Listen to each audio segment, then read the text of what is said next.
locked in. Look at what we have here, folks. To the only show that matters. The cream of the crop. Duke loves wrestling. And there is no one that does it better than your host. I have come here to chew bubblegum and kick ass. The Duke. And I'm all out of bubblegum.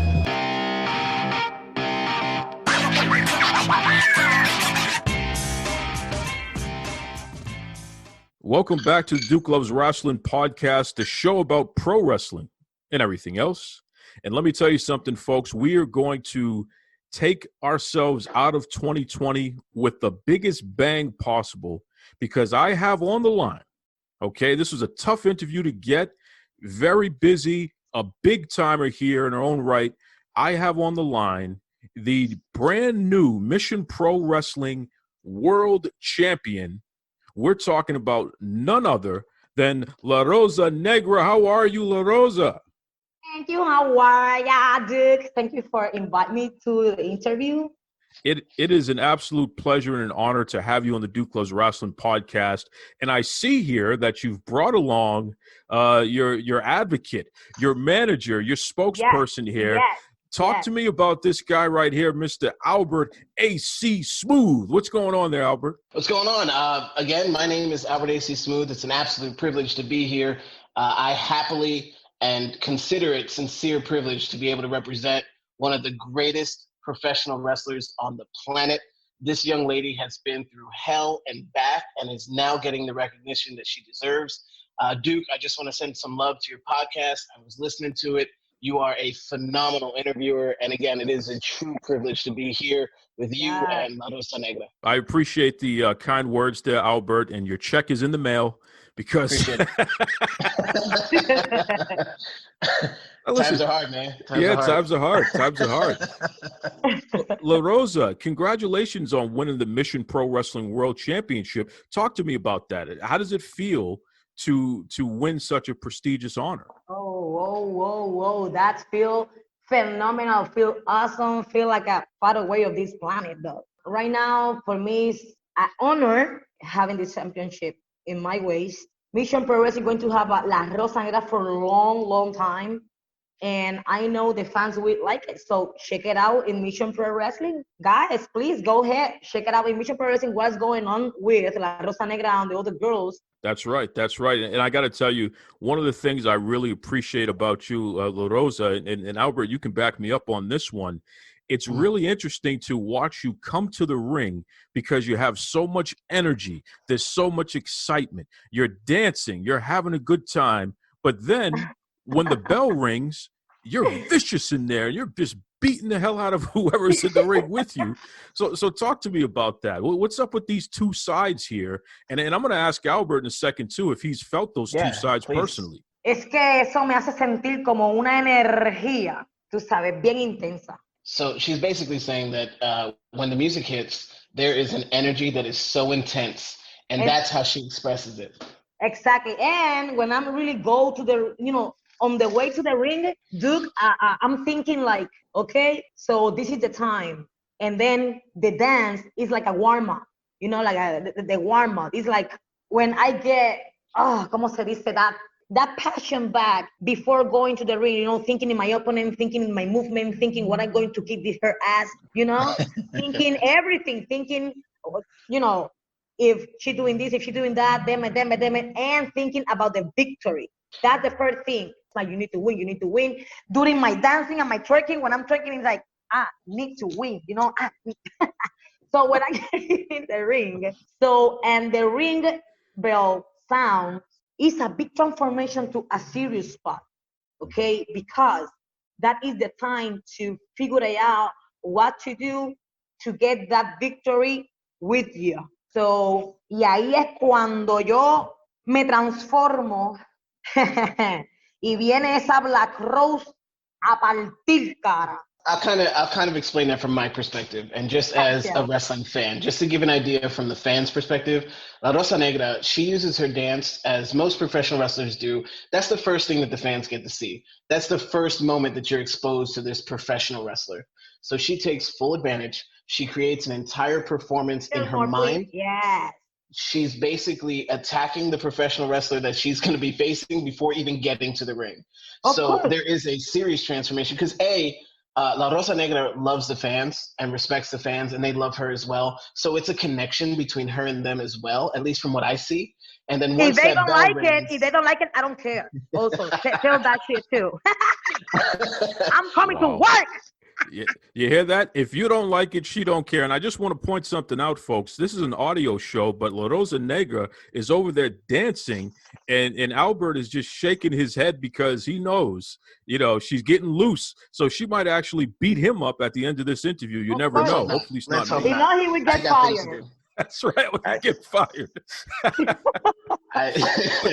Once that bell rings, though, all the fun, all the excitement, all of that just turns to intensity. La Abusadora is a name that she earned because that's exactly what she does to her opponents.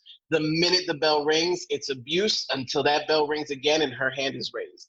So to go from that energy of dancing, it just translates into what you guys get to see in the ring as the Abusadora. You just described it perfectly because that's exactly it. La Brusadora, the abuser. You absolutely abuse people in that ring. And I know everybody wants to know, La Rosa, what's going on with this Maddie Rinkowski? Because she's been talking a lot of trash about you all over the place, saying that she's going to take that Mission Pro Wrestling Championship away from you. What's Excuse going me? on with you and her? No, espérate. Dame un brequecito ahí. Párame You done tú did it. ahí. Duke, you did it. Uh-oh. All right. Duke. I don't know if I saying Duke or Duke, but it's Duke. We K in the end. Duke, let me tell you this. Maddie have some problems with her, and I told this her to her before. Maddie, you need to fix your problem beside your other matches. Because if somebody cheating in your match, that wasn't me. That wasn't me. When that match happens, I do what I need to do to get the victory. And my victory right now is in my ways. If she trying to get it, la va a pasar bien mal, pero super mal. And if she has problem with the other girl, Jasmine, she need to figure it out. Girl, figure out your problems, Maddie. Because these girls who are here, La Rosa Negra, the abuser, will do whatever I need to do to keep that champion belt in my way. Yes or no is yes, Albert? That Yes, is 100, exactly. 100%. Yes.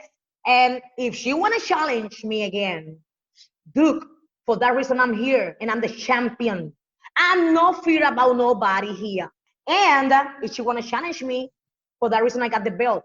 Because I love, with all my heart, defend this title versus her. Because I know who really hit her in the head. And you know what, Duke? Maddie don't have friends. For that reason, she gets hit. Oh, no. I just take the advantage. Look, okay, Duke, you are on the ring, and then if you have the advantage to win, you will do it? Yes. So, Maddie, I'm so sorry, girl, but I'm going with all my stuff. If you want to do it, girl. I will be there. February 6th. You just heard the right funny there thing- from the Mission Pro Wrestling World Champion this is breaking news. Maddie Rinkowski has no friends, and that's why she's always getting beat up. Oh, my goodness. Albert, you didn't warn me that this was going to happen. We're going to get breaking news here, brother. Here's the thing, man. And Duke, this is specifically for your podcast because we respect it and we admire what you do. We'll give you the exclusive. It's not a big deal. It's plain and simple. When it comes to La Rosa Negra, if you want a chance at the title, come on through. But just remember, at the end of the day, she is La Abusadora. She will abuse you from bell to bell, and she'll take you to your limits. And that's as plain and simple as she can put it. Dile que ese pelo que ella tiene, bastante lindo que está, para utilizarlo, para dejarle saber y hacerle sentir en esa cabeza el poder que tengo. Even though the hair that she has on her beautiful head is gorgeous, it's stunning, it catches eyes, she has absolutely no issue grabbing that head by those hairs and ripping out each and every one of them individually if she has to, because of the fact that she will do whatever is necessary to continue being the Mission Pro heavyweight women's champion. Thank you, Albert. Wow. I'm telling you right now, Rosa Negra is not playing around, folks. The music isn't playing right now. She's getting real serious. You better watch yourself out there, Maddie Winkowski and everybody else. That's for sure. You know, Yeah, and everybody else, whoever.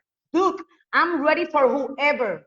Albert, dile a Duke que yo estoy lista para cualquier contendiente al campeonato.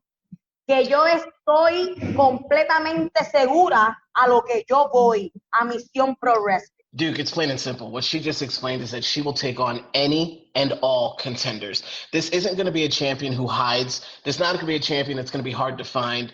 If you want to challenge her, step up. But just remember that she's champion for a reason. And she'll take on anybody at any time in any place because she knows that she will not lose.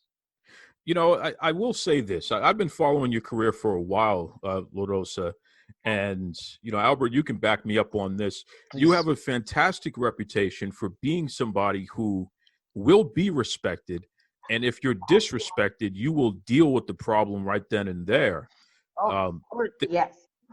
There is a pretty well-documented incident that happened about 3 years ago on a tour in Japan. Yeah. And, you know, the story is, and I'm going to ask you directly for clarification, but the story is another wrestler, Tessa Blanchard, she called you a bunch of derogatory names, including the N-word. She spit on you. There was an altercation, all kinds of craziness and what have you.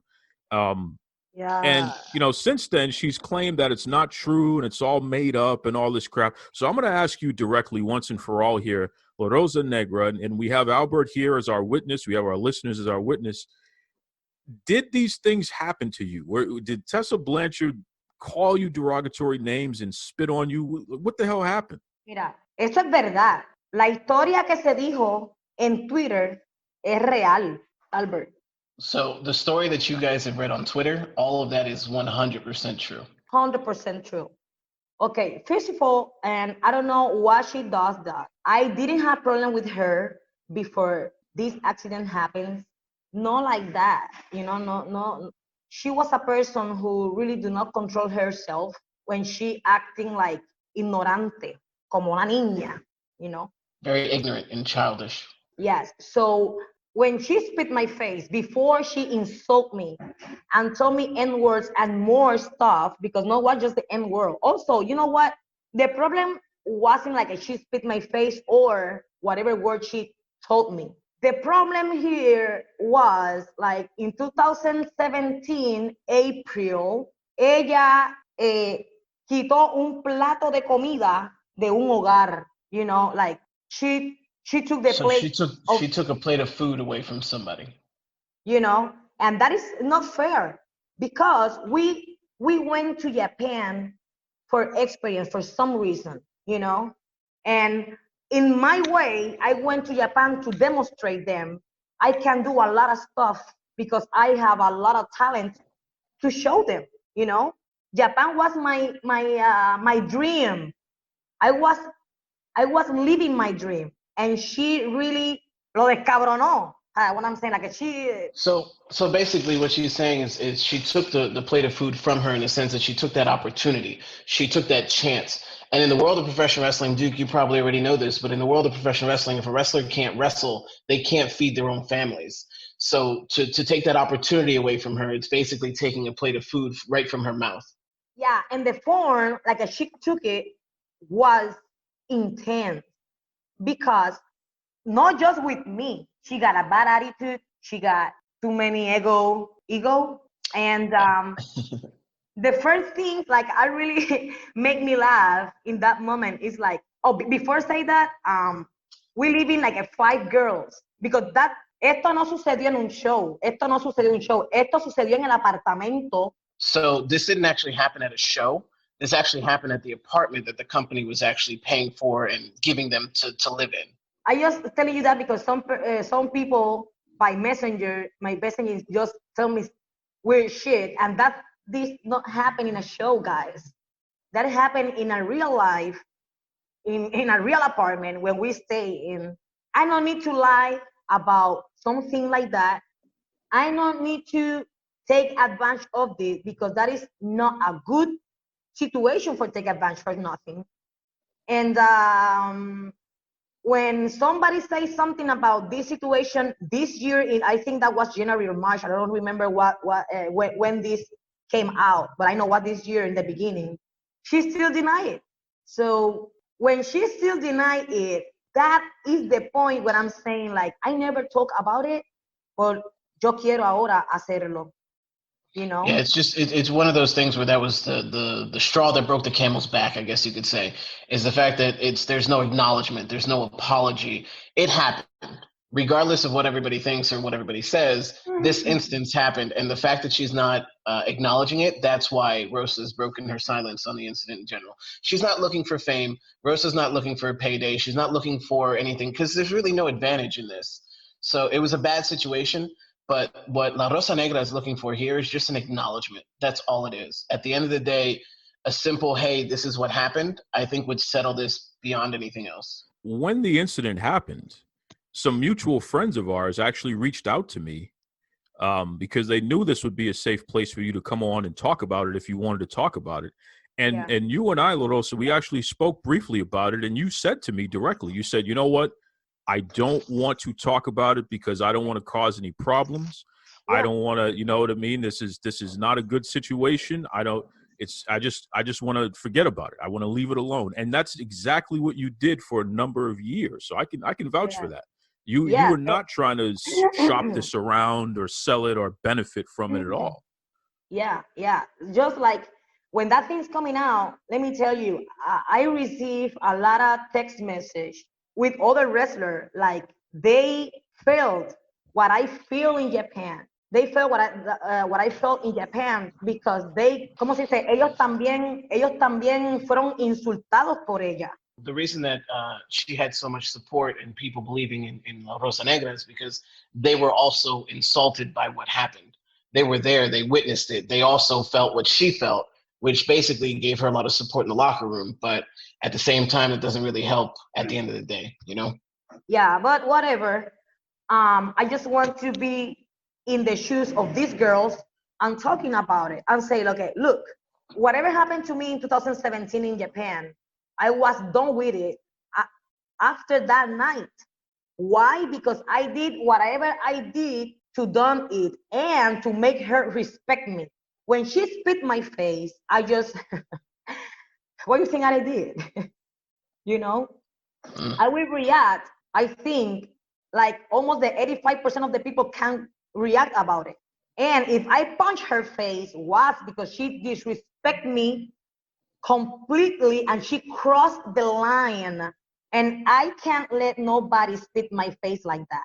And also, this is really funny because how her life running right now is around Latinos.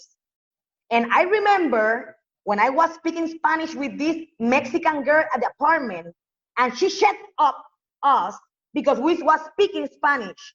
And she shut up us because she did not understand what we're saying, you know? And that was the most thing make me laugh right now.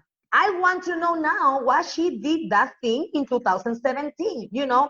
Some people say, but why you say this now, blah, blah, blah, blah, because she denied it. She still denied it. Somebody told me, Rosa, she grows. She grows, she knows what her problems. I said, okay, me too.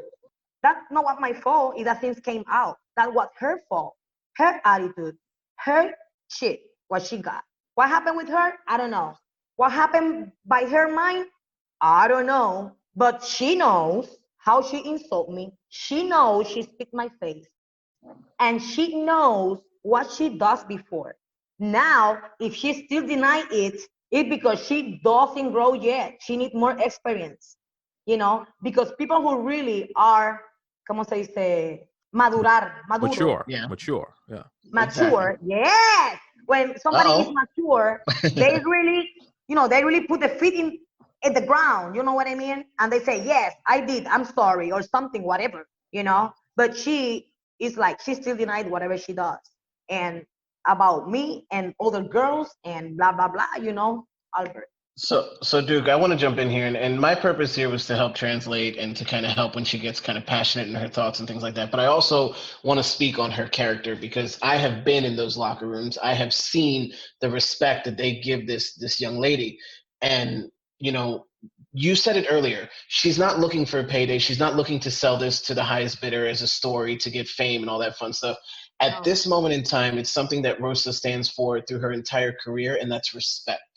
At the end of the day, it's about respect. And if you don't have it, that means you don't really kind of belong in this business. Duke, you've probably experienced this yourself. Professional wrestlers, once you have their respect, you're family, you know, and we take that family very seriously. I take Rosa as my blood. We're not related, but she's my sister. And, you know, and all the women in that locker room feel the exact same way. So for her to be able to, or for her to speak out, it should show how extreme this issue actually is, how much it's actually affected her as a person, because A, she's proud and she should be. Affect me, affect my family, affect my daughter, affect my pocket, affect my life. But you know what, Albert? I'm past that way, dude. I'm past that way. Why? Because we need to think about future. I can't stop just because she wants to me put the feet in my face and put me down. I will not let her do that. You know, she made me grow more than I was. So right now, I just want to tell you, I don't want to talk about her. Yeah, fuck her yeah, already. So I'm done with that. You know, so if she want to still like that, it's okay. Bye. And I hope you're doing well. Wishes, the best wishes for you. But I don't need her in my life. And I hope she, you know, she going with her life. And in the future, maybe God give her illuminated and she will change her mind, you know? And I don't hate nobody at this point because after that night, I'm just like, let it go, forgive her. If I forgive her, that doesn't mean I'm forgive whatever happened before. What I say forgive is like, you know, forgive, like for me, she don't exist. A mí no me gustan los problemas. Yo soy una chica bien cool, bien llevadera, you know? So at the end of the day, Duke, really honestly, the reason that she's even doing this interview for you is to let it to rest. It's just one of those things that everybody's talking about. Everybody's got different perspectives. Everybody's got different angles. You're hearing it from the source. But at the same time, at the end of this interview is where this story stays. She's done with it. She's grown from it. She's forgiven Tessa. Now it's time for Tessa to kind of grow up and mature, acknowledge what happened, and possibly even apologize. Something like that would be phenomenal. But at the end of the day, La Rosa Negra has moved on from that moment. She's healed from that moment. It's in the past. So this is probably the very last time that she's going to talk about it. I appreciate the fact that you've come on the show to set the record straight once and for all. And I'm going to tell you this on behalf of the fans. We have watched what's happened to you. Opportunities that you absolutely should have gotten. You should be on TV every week, La Rosa Negra, because you were that damn good. You were that damn great. You were as talented as any woman wrestler, as any wrestler in the world today that we watch on TV on a weekly basis. You made me blush all the time. Well, it's true. And I think that it's terrible that because of politics and because of bullcrap, because people have big names, it has gotten in the way of your opportunity in the short term. But you have shown the world that if you stay true to yourself, you keep your belief in God, you stay a good person, it will work out in the end. And that's why you can stand in front of everybody today, the Mission Pro Wrestling Women's Champion, one of the hottest promotions in the world today, and everybody still wants to know what's up with La Rosa Negra. So we appreciate you so much, so much. Thank you so much. And also, let me tell you, Duke, I want to take some minutes to tell all my fans, I want to apologize to everybody in all my social pages and everybody to follow me. I want to apologize because I didn't say nothing 2017, all right? But it's because I'm not a drama queen. I'm not a drama thing, you know? And I just want to respect companies. I want to respect wrestler who was there, you know, too, because we was more wrestlers at the apartment. I want to apologize to that wrestler too, because I can't take the control after she spit my face. That was really terrible for me, but whatever.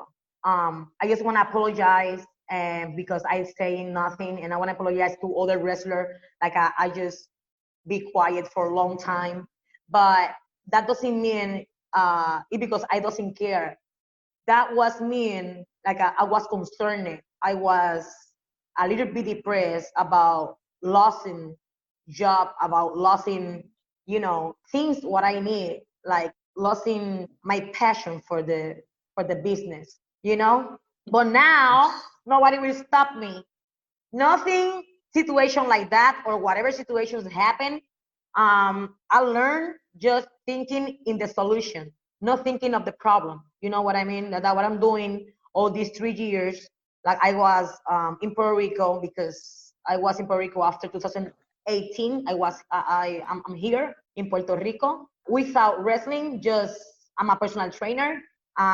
Checking my daughter her second year of college, and working now with Mission Pro Wrestling because they give me opportunity. Also, Duke, I want to tell you, after that things happen, I get a little bit depression. But who saved me first before Mission Pro Wrestling?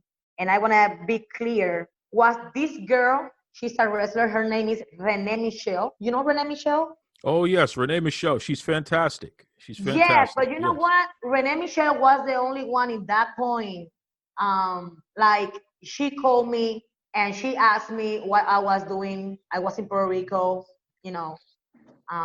at that time, and she asked me what I'm doing, what happened. She heard my story. She believed me of the beginning, and I was calling other companies like close the door in my face. Companies like I was working before, and I was brought to others company too, are really famous, and they closed me the door too. I did my tryout 2018 after this happened, and I think I did well the first 3 days, but nothing happened too. Just her give me the opportunity, and she bring me to this company in Japan, Marvelous Pro Wrestling. I was there for another, wow, no, I was there almost like a year.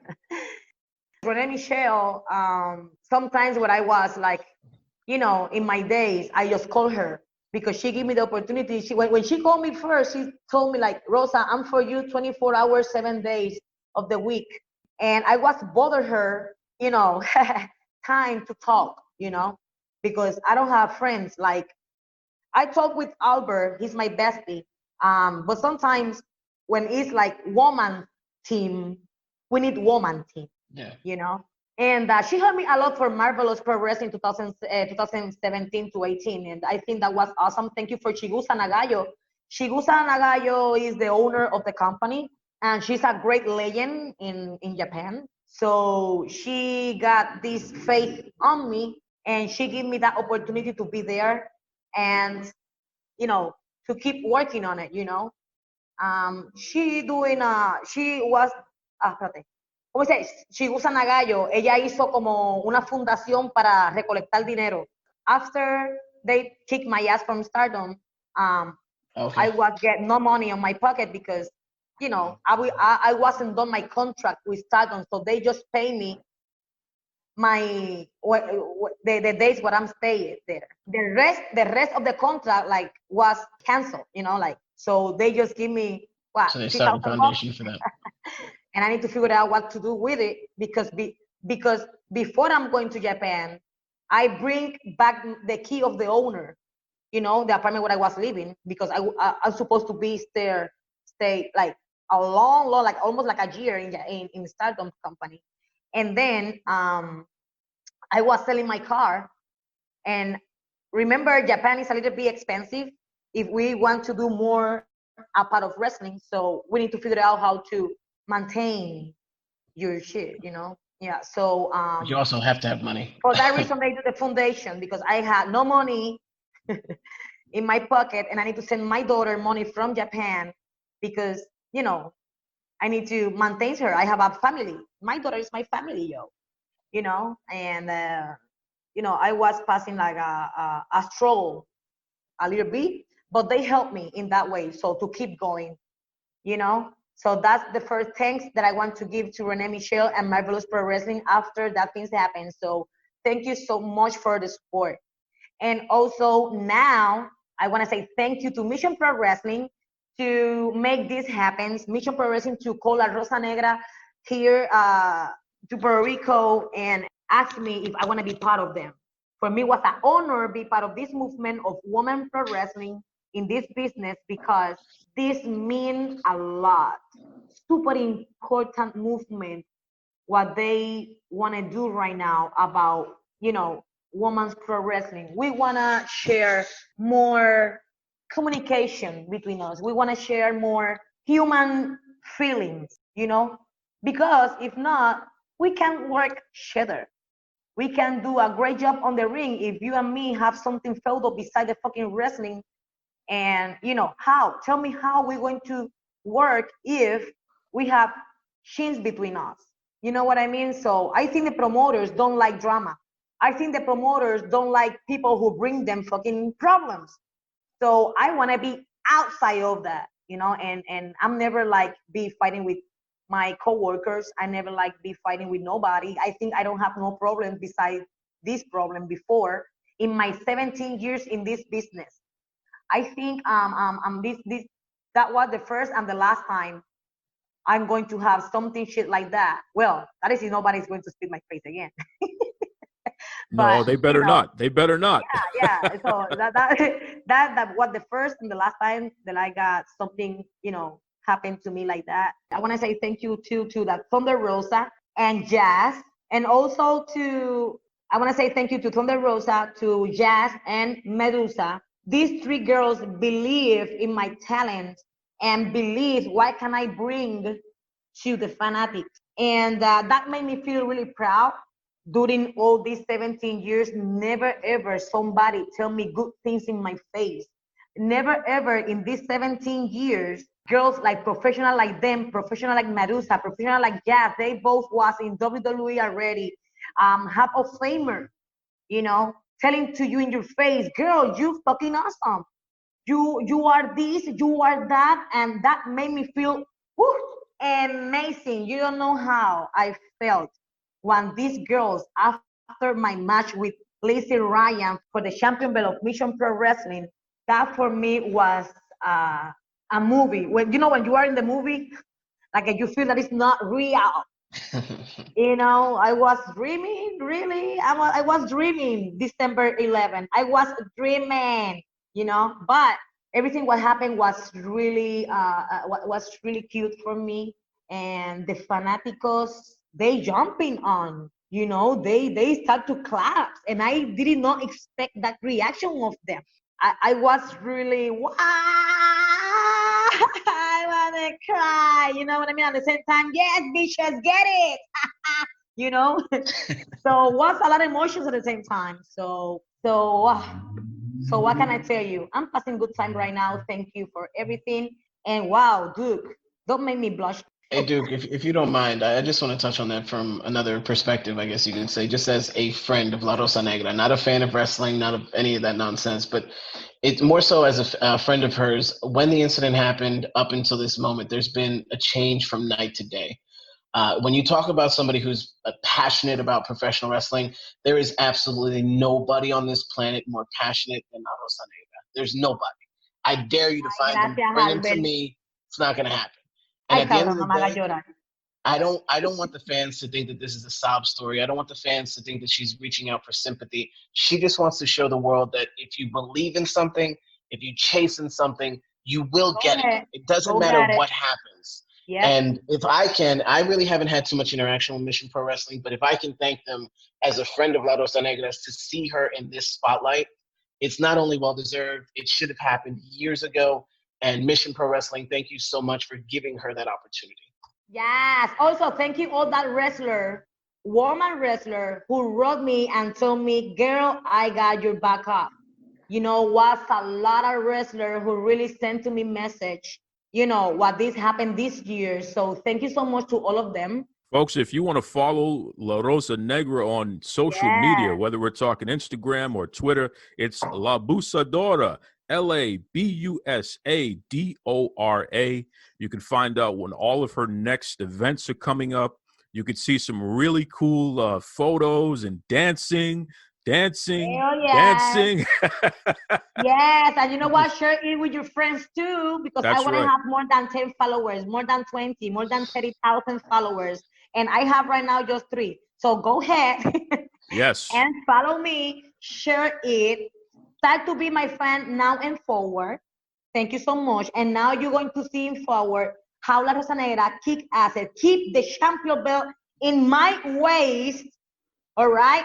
And then if you can't really understand me, I will have an Albert beside me telling you guys what the fuck I'm telling you, okay? So. I'll be there. Yeah. I'll definitely be there, Duke. If I can tell you something, man, thank you so much for having her on. Thank you for allowing me to be a part of this. It's been an absolute privilege. I'm a fan of yours now moving forward. I look forward to your next podcast. But as far as La Rosa Negra, the world is at her feet now. She's in control of her journey. And we're only going to do some really incredible things in 2021. Yeah, and also, Duke, we can figure it out, and I will show you how to twerk. Hi, this is Earl Oliver from Sully Finish Wrestling. This is Raj Giri with WrestlingInc.com. This is Sean Reed, boxing writer and undercover low-key wrestling fan, and you're listening to Duke Loves Wrestling. Woo!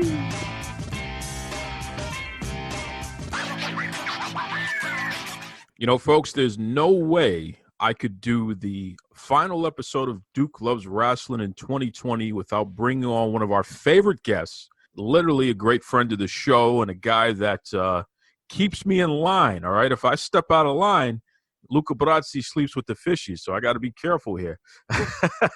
Without further ado, welcome back to the Duke Loves Wrestling podcast. Our guy, Big Vito LoGrasso. What's going on there, Vito? Hey, everybody. I hope everybody had a wonderful Christmas. I hope everybody is going to have a happy new year. It's the BIGV from the LOG coming to you live, baby, live, right here at the Duke of Wrestling. What a way to end the year off of Duke of Wrestling with the man who gets ratings, Vito LoGrasso. Duke, how was your Christmas? You know, my Christmas was fantastic, Vito. And in fact, it was made even better because I got an amazing Christmas card from 2 great friends of mine. You know, this lovely, lovely lady with purple hair and then some bald-headed guy that she hangs out with. But it was very nice. It was very nice. I'm so happy. You know, your mother sent me an 8x10 of a best swimsuit photo. I was very pleased with it. Okay. Thank you. Thank you. Okay, Vito, listen to this guy here, you know. And listen, I'm going to peel the curtain back for a second. Folks, we all know that this is an audio show.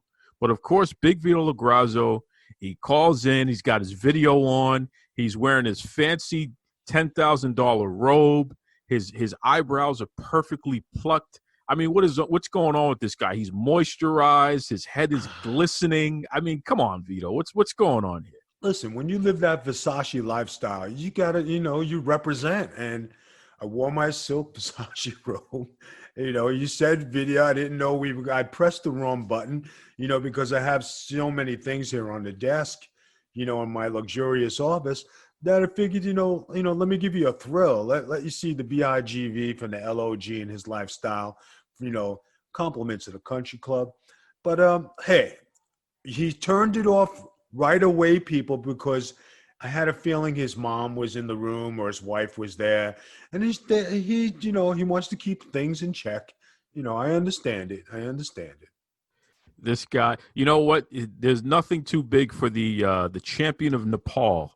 So I'll just tip my hat to you there, champ, which is so. I appreciate it. Hey, did you happen to see? My lovely wife pointed out something on Instagram that a fan put together about Vito LoGrasso in a dress, and all these compliments were coming in and people thanking me for doing the dress, and this has been going on all day. I did see that, and I guess you still got it there, Vito, even in a dress. But, more people are more interested in this photo of you, Nyla Rose, and Vickie Guerrero. So I'm just going to jump right into this because you got the rumor mill buzzing here. Is there something going on between the three of you? I mean, is this kind of like Vito's harem or something like that? What's going on here? I think that if I had the chance to be paired with those two, the storylines we could do and the TV audience that we would be able to grab would be phenomenal TV, must-see TV between the three of us, because you have Nyla Rose and, her agenda and what she represents. You have Vickie Guerrero, who's, notorious for the woman that she is. And then you have myself for being the toughest man to wear a dress and be comfortable with himself. So you have three different personalities who all in some funny way all click and make sense. That would be a group to watch on TV. Well, I'm pretty sure that Vickie and Nyla are listening to the show. If you want to get in touch with Vito, let me know. I'll pass his number along to you there. But a lot of people are buzzing about this. I'm friends with Vickie Guerrero, and the Nyla Rose character and what she represents, and I believe she was nominated for an award today. So, I mean, congratulations to her and for what she represents in life and being able to step out of the box and be you. I mean, doing what she's doing in wrestling, I mean, a lot of people, have a lot of things to say, right? And I was ahead of my time when I did the dress gimmick because I lived it. People had their doubts or people had their say of what I was or what I was doing, but I didn't care. I lived it. And when you could step out and be yourself, it takes great courage. And what you're showing to people is that no matter what in life, you got to be you and you got to do you.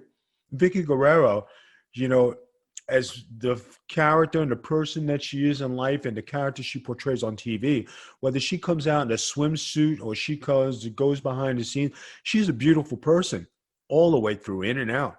And I think between the three of us, if we were actually to get together on TV, that would be must-see TV. It would give the people a different flavor. And I think it would be awesome. Vito, I wonder about you on this one here because, first and foremost, no one's ever going to walk up to Vito LoGrasso to his face and, mouth off or tell you that you're not a guy that could beat the hell out of the majority of the room, if not everybody in the room. You are somebody who, when people see you, you're a big, scary guy. They know you can kick their ass, and there could be misconceptions about somebody that looks like you and somebody that comes from your background and what have you. Yet you are literally one of the most accepting and nicest people that I've ever had the pleasure of knowing. Where does that come from? This whole thing of you being accepting of others. I mean, you have friends that are from all different walks of life and races and sexual preferences and genders and the whole nine yards there. Where does this accepting nature of yours come from, Vito? I guess it has to do with how you're brought up in life. I mean, I was a loving kid. I did not like to fight. I did not like to get mad. I just wanted to be liked and loved. My mother and father, my mother was I wouldn't say the good. I mean, they both were bad cops, but one had to be a little bit better than the other. But my mother was a loving person and did for everybody, and was loved in the neighborhood, and she, participated in activities and worked with the church. And, when we and my brothers wanted to play basketball, and I told Artie Mattia, who was like starting me off in basketball, he said, Vito, you and your brothers want to play? I said, we'd like to, but I don't think we can afford it. We don't have any money. He says, have your mom come talk to me. Gave her a job working a concession stand at St. Athanasius in Brooklyn. The biggest thrills for us was her watching her boys play ball. That was our bond, playing sports and coming to games and doing stuff. And, when you brought up like that, and like the day my mother passed away, you talk about a church. There had to be 3,000 people in that church. It was filled with people coming to visit, paid their respects to my mother at her funeral. And I lied to you not, that place was packed that day in St. Athanasius. saddest day of our lives, and Father Anthony was giving the eulogy, and they said there was nothing more important in her life than her 3 sons, which was the truth. We sat there and I looked around. I remember like it was yesterday. I look around and every pew, every person, there was not a spot to stand in that. And that's a big church. There was almost 2,000 to 3,000 people in that church. So that says a lot about the human being my mother was. And I, for whatever reason, I took up after her in that way, But when it came time to take care of business, stick up for your family and stick up for who you love in life, I took after my father, So I had a big heart, but I had a big set of balls too. And there's nobody better than my father. I had a big set of balls, and he had a big set, And that's the truth. I still today, as a grown man, I still look after my brothers no matter what. And I still look after the family from afar. And it's something to be said for, following tradition and how you're brought up. And that's the truth, people. Sometimes those traits never leave you, and they never left me. You're a prime example of being a tough guy and being somebody who can handle themselves and stick up for what's right. That doesn't mean that you need to be a jerk or to discredit or mistreat others. You can be kind and be good to people and still be a tough guy. And I think that a lot of folks, they miss that concept. They miss that that notion, and they feel like they have to be a jerk, or they have to be mean, or they have to be rude in order to give off this perception of being tough. When in fact, you can be all of the good parts and still be the tough part at the same time. So kudos to you there, Vito. Listen, we're I greatly appreciate the compliment, and I'm glad you brought that up, because you know what? I've learned to be accepting, and if you make a mistake in life, everybody makes mistakes. You can crucify somebody for making a mistake? Of course not. You just say, you leave it up. But my motto in life, and with my wife and my family, you're going to be cool with me, you're welcome in my house. If you're not going to be cool with me, stay away from me. Can't beat that. Can't beat that at all. We're all mourning the loss of a very popular, very wonderful wrestler, guy that was formerly known as Luke Harper in the WWE, but he went by the name Brodie Lee out there, not only on the Indies, but also in AEW. I'm not sure. Vito, did you ever have any interactions with Brodie Lee at all? Did you know him at all? I did not know this young man. And first and foremost, I want to start this off by saying my condolences to his family, his children. I have to say, I have never been more happily surprised at all the kind things that people have to say about this man, and the way he carried himself and the way he cared about his family.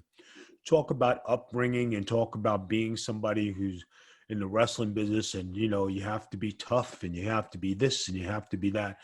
But first and foremost, what you hear is a good family man. He loved his wife, loved his kids, always nice, always a smile on his face, always a hug, and a loving person. So on that note alone, it would have been an honor for me to know him. I probably would have liked to have been best friends with him. He sounds like my type of guy.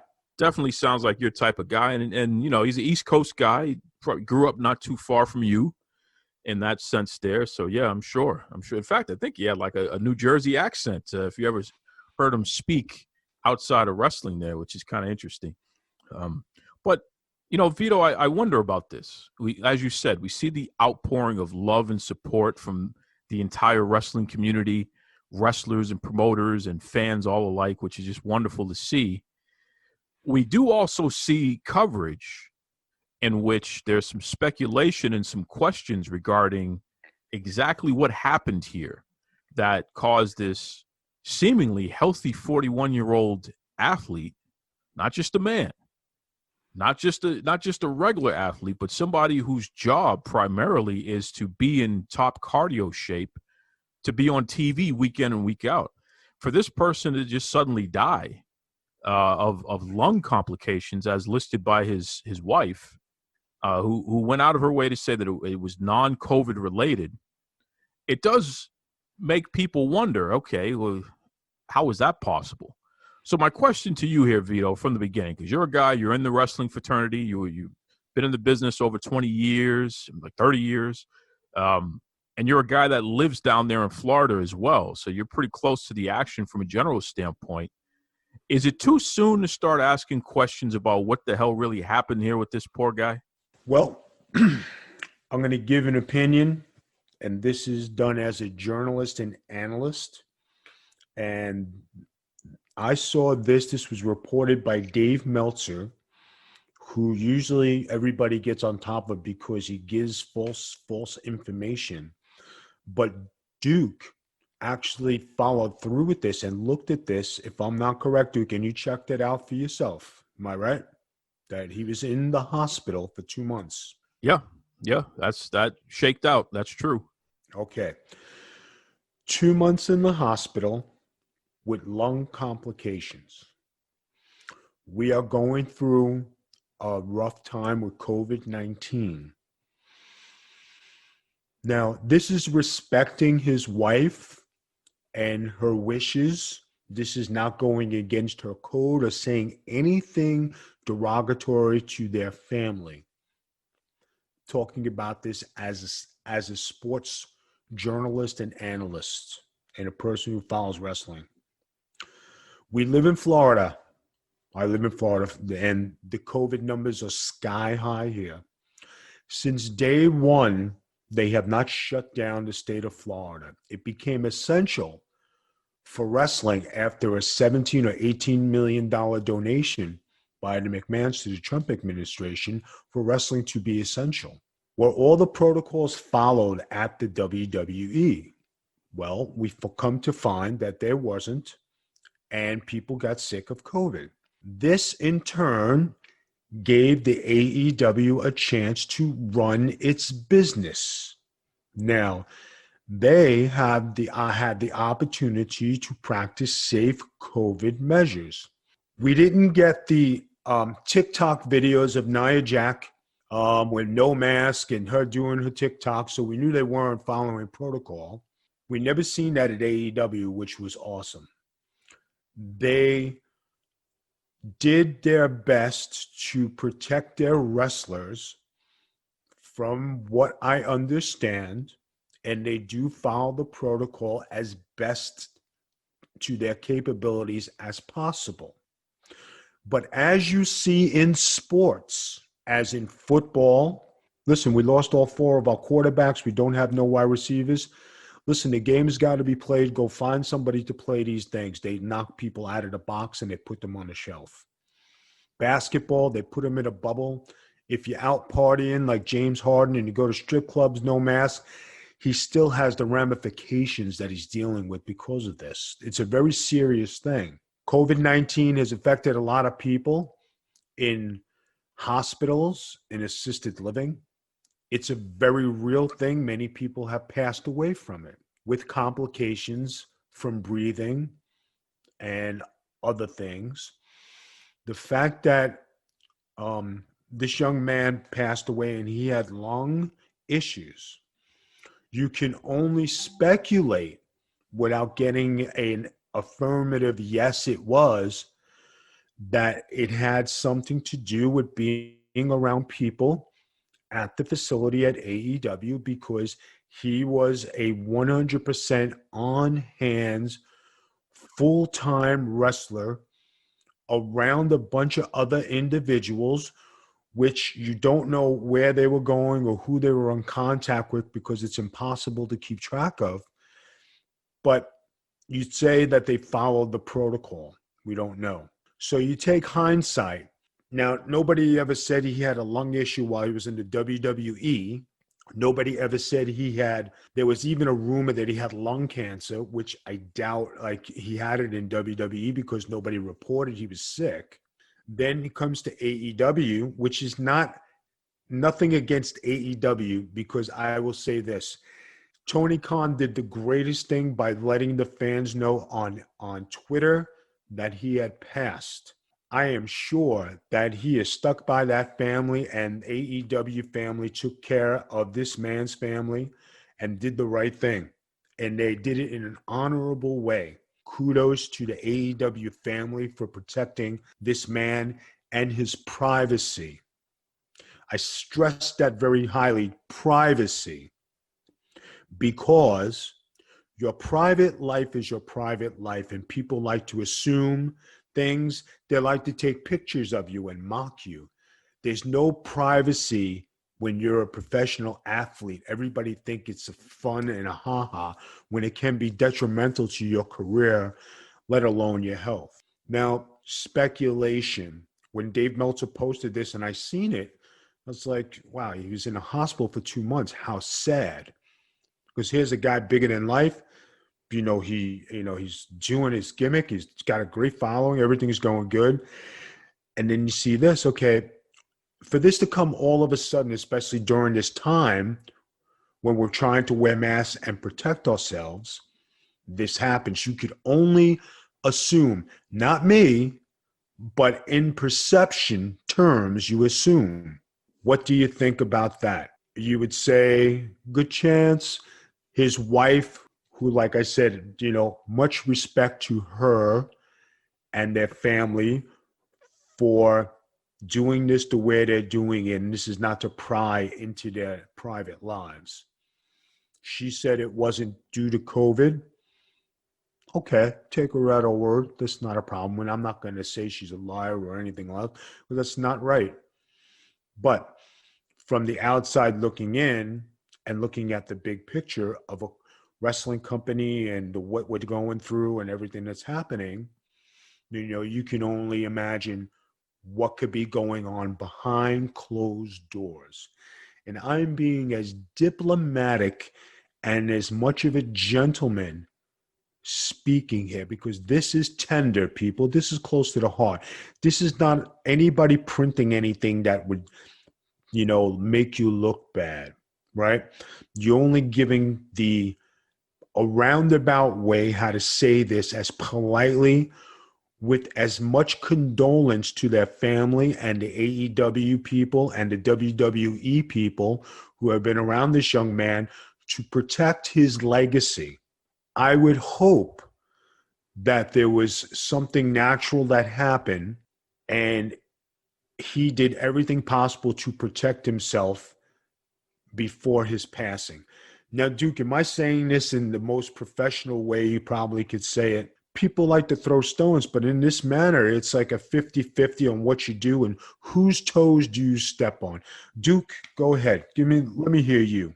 Well, no, I think you're being very diplomatic and measured, Vito, which that's respectful. And, that's who you are. So I appreciate that. I'll say that there's no right or wrong answer here. I think that on one hand, as you said, you want to be respectful of the family. They put out the information that they put out, and they asked for privacy beyond that. On the other hand, we're dealing with a global pandemic. And in the United States of America, Florida is like ground zero with the amount of cases and the deaths and the things going on. And it's pretty difficult for me to wrap my head around the fact that AEW reported on an outbreak that they had back in August where multiple members of their staff had tested positive, right? Right. And this was late August. This is like in the 20s, 24th or something around that time. And then when you read Meltzer's report about Brodie being in the hospital in October, it's only a couple of weeks later, essentially, that he ended up in the hospital with the lung issues. So it's really not much of a leap to at least assume that one is related to the other. Now, hey, look, it could be that 1% chance in life that something freak happened to this poor guy, and it is the way that they say it is. But unfortunately, we have a situation in which we got guys like Chris Jericho, who goes off and he's doing concerts in Sturgis. And he was just at a concert about a week ago with a bunch of people on top of each other. And if you look at the pictures from the concerts, no one's wearing masks. This guy is out on TV every week. He's in the ring every week. He's holding a microphone every week. So you have his peers who are exposed to whatever he's bringing with him. not accusing Jericho of anything, but I'm just saying it looks a little irresponsible. And for the company itself to allow things like that to happen, from my perspective, and I'm only speaking for me, it looks a little irresponsible. So now when I back up for a second and I think about how a 41-year-old healthy grown man whose job it is to have great cardio, not good cardio, not okay cardio, great cardio, because he's literally doing a cardio exercise every single week on TV where he's being judged every single week on TV. So, he's training and he's keeping himself up.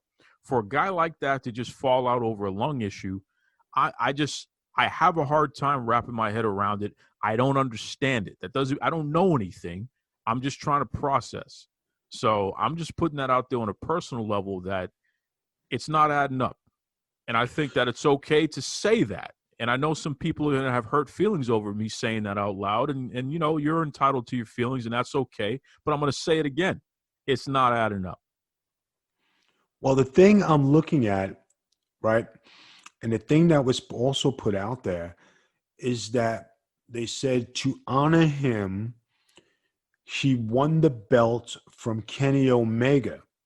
Well, that was his son. That was his 8-year-old son. They had his 8-year-old son pin Kenny Omega during a dark segment at Dynamite and become the quote-unquote AEW champion. It was just a thing for the kid to lift the kid's spirits because his dad, it must have been at that point, they probably assumed that the guy wasn't going to make it. Yep. No, I just wanted to mention that because I thought that was pretty heroic of AEW to do this for the child and for the family, and it's just a tough situation to be in, a tough thing to talk about.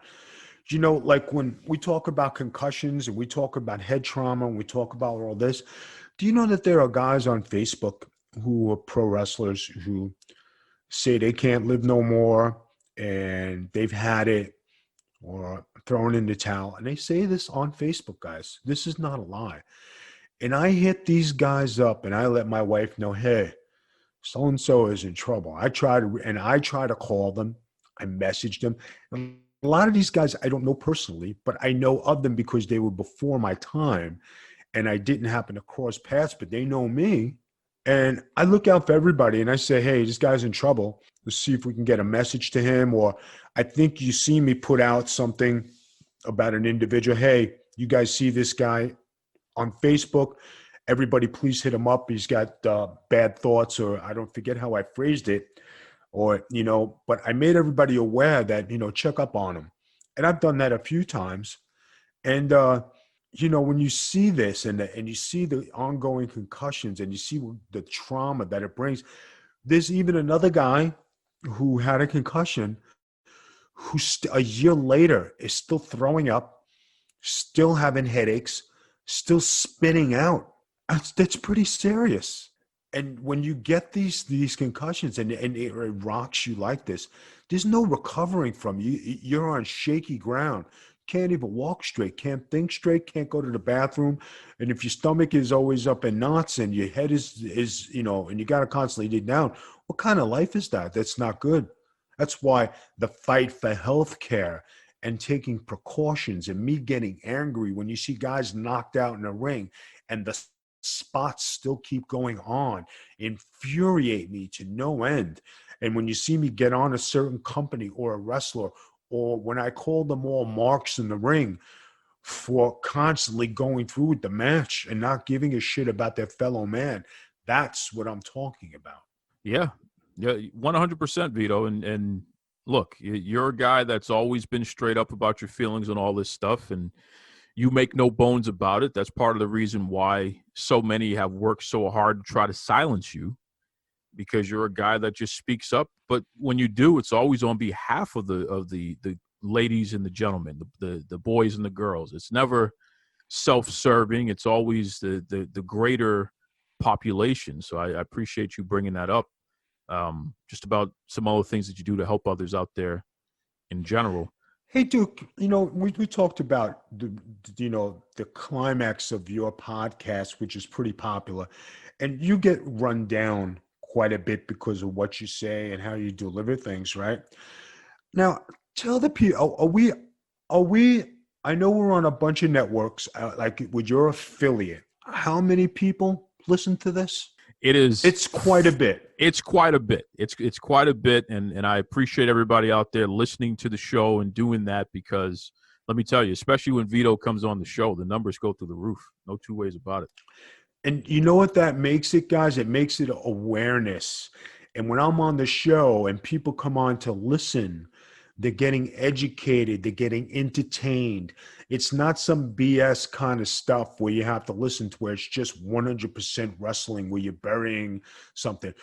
Hey, Duke and I are not vying for jobs. We're not doing anything to put people over. We're not, hey, we call it like we see it. If I think it's good, hey, it's awesome. If I think it's the shits, I'm going to say it. You know, the thing with Nyla Rose and Vickie Guerrero and myself in a dress, that would be awesome TV. Would I like an opportunity to work with those two young ladies? Of course I would, because it would make good, because the connection is there. And we don't have anything like that on TV today. The marketing and the angles you could run and the storylines and what you could do with it, it would be like reinventing the Mamalukes and doing the vignettes where everybody watched week after week. You know, not only just that, but going into maybe the real world as a group representing the AEW and what they stand for and what this young lady stands for here, and going to speak in front of people, not to be afraid to be who you want to be. You don't have too much of that, you know, you want that. You want that kind of publicity in the community to be able to do this. People say, well, they're not pushing her enough and they're not doing this. And maybe if she was in WWE, they would wait to do it and then push her for a title. It's not about titles. It's making awareness, guys. And if you are out there and you are a character, it is your job to get your character over, not the companies. And if you could bring awareness to what you're doing while you have that 3 or 4 minutes on TV, you are doing your job, and the awareness will come to you and you will get more and more TV time. For sure. You hit it right on the head there, Vito. I want to ask you something, though. Here we are, 2020, we're wrapping up here, New Year's. So what can we expect in 2021 from the Big Vito brand? 2021 in the Big Vito brand land. Well, we could have a surprise in wrestling, guys. It's out there. It definitely is out there. I'm not saying it's the WWE or it's AEW or it's Impact, or it's out there. There will be something happening in 2021 where I will make a return to wrestling in some capacity. And I think everybody's going to be shocked in a good way, in a happy way. And if I be able to get some closure on some things for my own well-being and mind, I would be very pleased with that. And I say closure. I didn't close things the way I wanted to. I closed things because of, first off, my wife being sick. You don't leave your wingman, right? Not even for the best of jobs or the best of wrestling. You don't leave your wingman. I learned that lesson a long time ago. And number two, for own personal reasons, but I'm through it. Am I 100%? Nobody's ever 100%. Nobody's ever as good as new. But time off, and are you doing what you're supposed to? If Daniel Bryan can come back with all the seizures he had on live TV, why can't the BIGV from the LOG come back too? Yeah, I think that's breaking news there. Big Vito LoGrasso announcing that 2021, he is going to make a return to pro wrestling. Where is it going to be? This could be the big speculation now. We might have to put up a poll. Where do you think Big Vito LoGrasso is going to end up in 2021? It's not a question of if. It's a question of where and when. But we know 2021, baby, is going to be a big year there. Listen, Vito, on behalf of all of the listeners of Duke Loves Rasslin, I want to say to you and your wonderful wife, thank you for your friendship. Thank you for being great guests on the show and always providing some excellent expert analysis and perspective on things.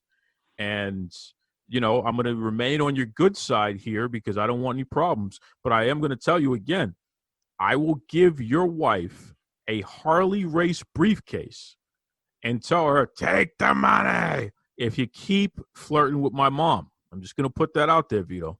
Listen, your mom loves me. She's already on my DMs, okay? So just like check yourself and go to bed at 9 o'clock like you're supposed to, young man, okay? And let the adults have adult time. We appreciate it. But in closing, I would like to thank the Duke of Wrestling for giving me the opportunity to speak on behalf of myself, the Big Vito brand, Noel Harlow, and represent myself in the wrestling community on your brand and network. I also thank you for your friendship, because a lot of people think like, you know, we just talk, and we have our conversations once a week. We are involved in each other's lives on a personal level, talk about different things. And it's good to know, like, if I need something, I can make a phone call, or vice versa. Everybody needs a friend in this life. So thank you, Duke, for that. I greatly appreciate it. And I hope next year for you and your brand, you evolve into something greater. And I hope big things happen for you as well. Mr. Tony Schiavone, and we're desperately out of time on Duke Loves Wrestling.